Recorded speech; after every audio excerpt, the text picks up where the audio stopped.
જ્યાં સુધી કોઈ બાળકને એમ હોય કે મારાથી ને આ કામ થઈ જશે, ત્યાં સુધી તે પોતાના પિતાને વાત ન કરે. પિતા પણ મદદ કરવા ના આવે. કેમ? તો કે જો તે મહેનત કરી લઈએ, જો તેનાથી થઈ જતું હોય તો આપણે કંઈ કરવાની જરૂર નથી. એમ ગજેન્દ્ર હાથી 1000 વર્ષ સુધી પોતે મગરની સાથે યુદ્ધ કરે છે.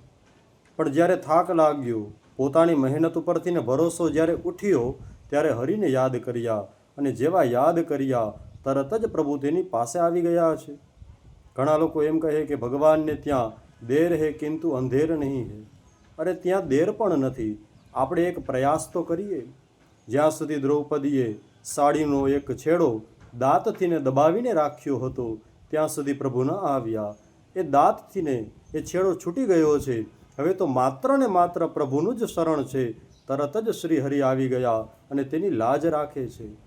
બસ આપણે પણ જ્યારે ભગવાનને આપણું સર્વસ્વ અર્પણ કરીએ છીએ, સમર્પણ ભાવ પ્રગટ કરીએ છીએ, પ્રભુ તરત જ આવી જાય છે.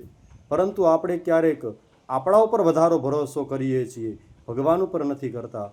એટલા માટે આપણે ભગવાનને એટલા તો યાદ નથી જ કરતા જેટલા કરવા જોઈએ. એટલે કદાચ પ્રભુ નથી આવતા.